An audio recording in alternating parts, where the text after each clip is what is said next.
Assalamualaikum warahmatullahi wabarakatuh. Halo teman-teman, kembali lagi bersama saya Syahwa Regina Putri Sulaiman. Kali ini saya akan menjelaskan bagaimana cara pengolahan data di analisis explore, rasio, dan chi-square, hubungan antar variabel kategorikal, dan juga aplikasi WHO Anthrop. Nah, di sini saya menggunakan program SPSS untuk mengolah analisis ketiga tersebut. Nah, mari kita buka program SPSS-nya ya, teman-teman. Nah, ini tampilan program SPSS-nya. Sebelumnya, di sini saya akan menjelaskan terlebih dahulu apa itu fungsi dari analisis explore. Analisis explore adalah salah satu analisis dalam statistik yang digunakan untuk memberikan gambaran atau deskripsi data dari sebuah variabel berdasarkan kategori tertentu. Nah, di sini saya sudah membuat data di variabel view. Nah, data ini saya buat untuk data posyandu ya teman-teman. Nah, pada name ini berfungsi untuk memberikan nama variabel yang diinginkan. Contohnya seperti di sini saya menuliskan ada nama, BB dan juga TB. Nah, untuk type di sini berfungsi untuk menjelaskan tipe data yang dimasukkan. Misalnya di sini ada nama ya. Nama ini tipe datanya itu harus string karena string ini gunanya itu untuk memasukkan huruf atau karakter. Nah, untuk BB tipe datanya yaitu numerik. Numerik ini berfungsi untuk memasukkan angka, dan TB juga sama ya, menggunakan tipe data numerik. Nah, di sini ada wide. Wide ini berfungsi untuk memberikan jumlah atau karakter. Lalu di sini ada desimal. Nah, desimal ini berfungsi untuk menambahkan angka di belakang. Nah, makanya di sini saya memasukkan desimalnya 0 karena biar tidak ada angka di belakang koma. Lalu di sini ada label. Label di sini berfungsi untuk memberikan sebuah tanda atau label, atau juga ini untuk memperjelas kata yang ada di kolom name. Nah, seperti misalkan di sini kan ada nama, lalu ditulis lagi nama, lalu ada BB, saya tulis berat anak karena di sini saya akan menghitung data posyandu. Lalu untuk TB di sini ada tinggi anak. Nah, ini ada value. Nah, value ini berfungsi untuk menggantikan sebuah nilai yang bertipe string. Lalu di sini ada missing. Missing berfungsi untuk menghilangkan sebuah nilai agar tidak dimasukkan ke dalam analisis. Lalu di sini ada columns. Columns berfungsi untuk menentukan lebar kolom. Lalu di sini ada like. Like di sini berfungsi untuk menentukan rata-rata tulisan seperti rata kiri, rata tengah, ataupun rata kanan. Lalu di sini ada measure. Measure ini berfungsi untuk menentukan skala data dari sebuah variabel. Misalnya di sini di nama ini menggunakan nominal. Lalu di BB menggunakan skala dan juga di TB menggunakan skala. Mari kita langsung saja ke data view. Nah, di sini saya juga sudah membuat data view di sini ya teman-teman, data posyandu yang sudah saya backup. Di sini teman-teman bisa lihat sendiri ya. Dan ini saya akan membuat analisis explore. Caranya kita klik pada analisis ini, lalu pilih deskriptif statistik, lalu ke explore. Nah, untuk ini kita masukkan dependent list-nya, berat badan anak dan juga tinggi anak.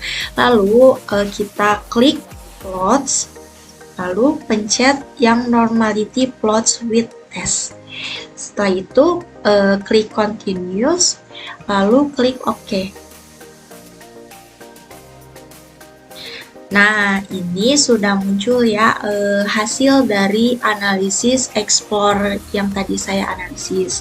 Di sini ada case browsing summary dan juga descriptives. Nah, tadi untuk berat anaknya benar ya, berjumlah 5 dan juga tinggi anaknya berjumlah 5 juga. Pada berat anaknya di sini ada min statistiknya 16,40 dan standar errornya 510. Lalu lower bound 14,98, upper bound 17,82, trimmed mean 16,39, median 16,00 dan selanjutnya. Nah, di sini juga ada test on normality. Selanjutnya saya akan menjelaskan apa itu analisis rasio. Nah, selanjutnya saya akan menjelaskan tentang rasio. Rasio di sini berfungsi untuk menyediakan ringkasan statistik yang berupa rasio-rasio. Nah, rasio juga sering disebut sebagai rasio statistik. Adalah hasil pembagian dua variabel di mana semua variabel adalah data yang berupa rasio. Nah, di sini saya sudah mempunyai data. Di tabel name ada nama, BB, TB, JK, dan juga usia. Lalu untuk tipe data dari nama kita gunakan yang ini ya, yang string. Lalu klik OK. Selanjutnya di sini ada numerik untuk PB, lalu TB juga numerik. Lalu JK di sini kita memakai string juga ya. Nah, string.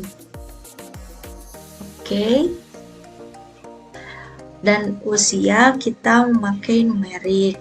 Lalu untuk weight-nya di sini tetap. Nah, untuk desimalnya kita nolkan semua. 0.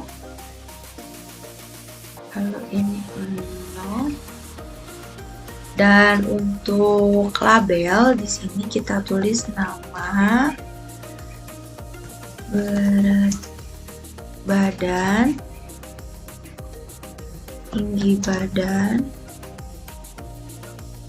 jika itu jenis kelamin ya teman-teman, lalu ada usia. Nah, di sini untuk values yang jenis kelamin, dikarenakan jenis kelamin itu ada perempuan dan laki-laki. Nah, di sini yang pertama saya masukkan labelnya perempuan, lalu klik add. Lalu yang kedua laki-laki, add juga, lalu klik OK. Nah, selanjutnya di sini measure-nya untuk nama nominal, lalu BB scale, TB juga scale. Untuk JK nominal dan usia scale. Selanjutnya kita masuk ke data view. Nah, data view ini kita tuliskan untuk namanya misalnya Acep, lalu bulan, selanjutnya Tati, lalu Agung, dan Ima. Nah, untuk BB-nya di sini 12, ini 8, lalu ini 16, ini 11, ini 15. Nah, untuk tinggi badannya 78, 82, lalu Tati 92, selanjutnya 80, lalu 75. Nah, untuk jenis kelaminnya tadi kan perempuan 1 dan laki-laki 2. Nah, ini berarti Acep 2, Wulan 1, Tati 1, Agung 2, dan Ima 1. Usianya ini 2 tahun, Wulan 1 tahun, Tati 4 tahun, Agung 2 tahun, dan Ima 3 tahun. Nah, ini saya sudah membuat data. Selanjutnya kita akan menganalisis rasio. Klik analisis, lalu deskriptif statistik, lalu ke rasio. Nah, di sini kita masukkan numeratornya berat badan, lalu denominatornya tinggi badan, lalu untuk grup variabelnya jenis kelamin.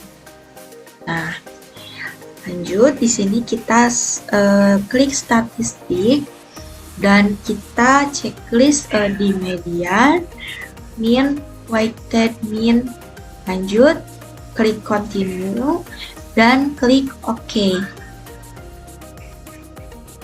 Nah, ini bisa teman-teman lihat ya, ada hasil dari rasio statistik. Di sini ada case processing summary, lalu rasio statistik for berat badan atau tinggi badan. Bisa teman-teman lihat ya di sini. Selanjutnya, saya akan menjelaskan tentang chi-square. Selanjutnya, di sini saya akan menjelaskan tentang analisis chi-square.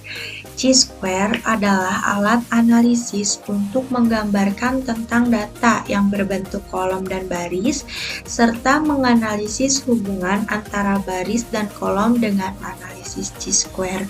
Nah, di sini untuk datanya sama ya seperti analisis rasio yang sebelumnya. Lalu lanjut ke data view. Data view-nya pun sama seperti analisis rasio yang sebelumnya. Nah, untuk menghitung analisis chi-square, kita klik analisis,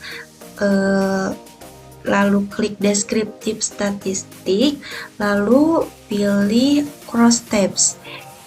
Di cross tabs ini, untuk rows-nya yaitu berat badan dan juga tinggi badan. Ini ya sudah dimasukkan.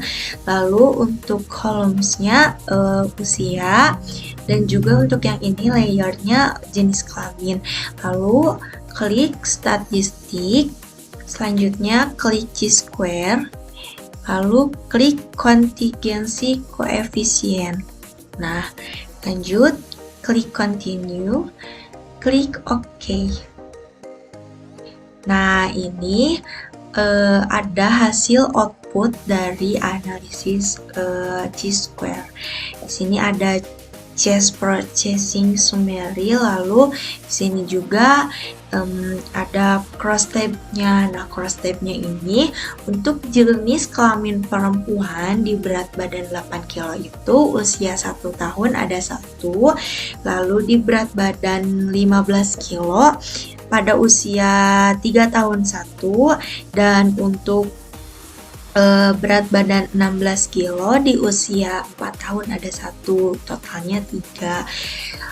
Selanjutnya pada jenis kelamin laki-laki berat badan 11 kilo itu di usia 2 tahun ada 1, dan berat badan 12 kilo di usia 2 tahun juga ada 1, jumlahnya 2. Nah, untuk totalnya itu 5. Nah, ini ya untuk hasil dari output analisis chi-square. Mungkin sekian penjelasan dari saya tentang cara pengolahan data di analisis explore, rasio, dan juga chi-square. Selanjutnya, di sini saya akan menjelaskan cara pengoperasian WHO Antro. Nah, kita klik aplikasi WHO Antro-nya.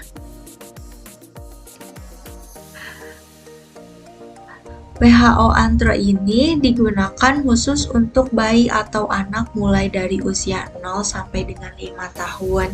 Yang pertama di sini ada antropometri kalkulator. Antropometri kalkulator ini digunakan pada saat pasien berkunjung ke rumah sakit membutuhkan secara cepat menghitung status gizi dari pasien yang datang. Nah, ini di sini ada date of visit. Date of visit ini adalah tanggal pasien itu datang ke rumah sakitnya. Pilih jenis kelamin anak itu, kita pilih perempuan misalnya ya. Nah, untuk date of birth-nya kita ubah ke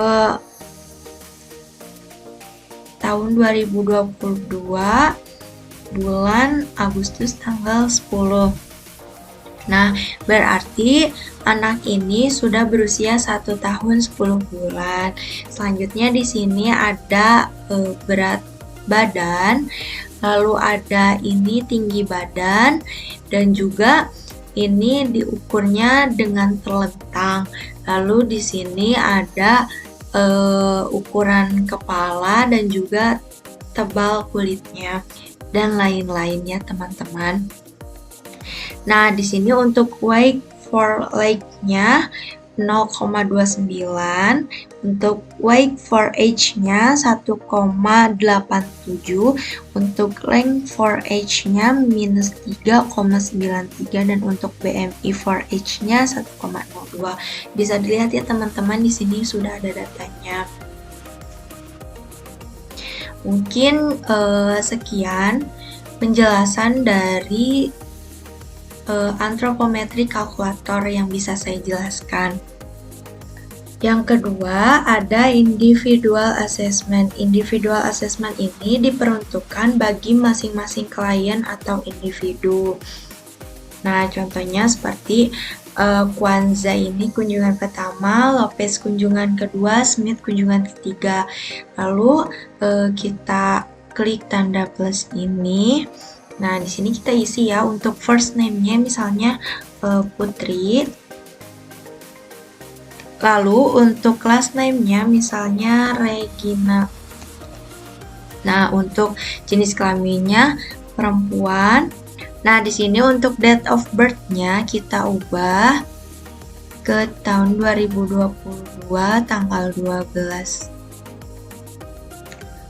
Nah, untuk umurnya ini sudah 1 tahun 6 bulan. Nama mamanya misalnya Hafida, lalu nama papanya Asep, dan juga addressnya atau alamatnya di Sumedang.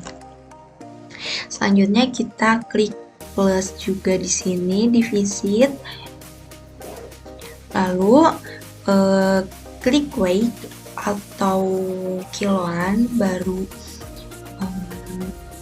13 kilo, dan untuk tingginya 50 cm, dan ini diukur dengan telentang.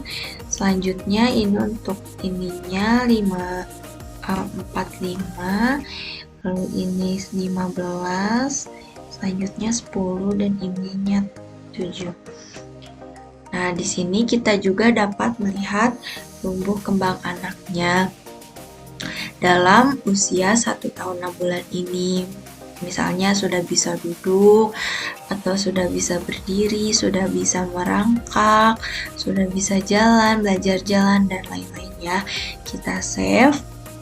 Nah, di sini sudah ada muncul. Selanjutnya, klik visit lagi. Kalau misalkan pasien atas nama Regina Putri ini kunjungan kembali ke rumah sakit tersebut. Di sini saya contohkan misalnya untuk date of visit-nya itu tanggal 20 ya. Lalu kilonya udah bertambah jadi 18 kilo dan tingginya udah 55. Telentang ininya sama masih 45. Selanjutnya ini udah 2. Nah, 17, lalu ini udah 13 dan ini 10. Klik save lagi. Nah, ini kunjungan yang kedua. Mungkin cukup sekian penjelasan sedikit dari saya tentang individual assessment.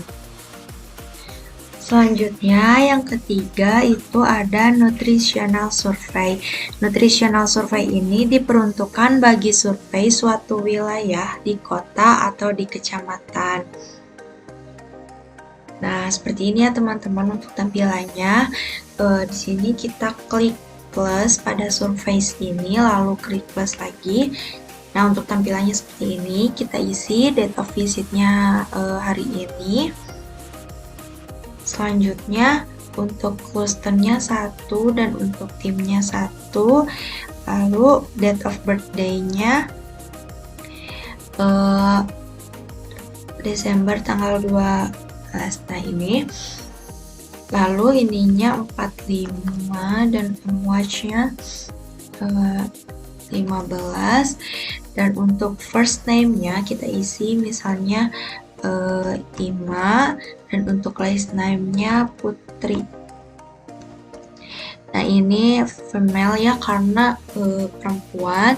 Lalu untuk kiloannya itu kita hitung 13 kilo, dan untuk tingginya 95. Nah ini diukur dengan terlentang. Nah selanjutnya kita save ya teman-teman.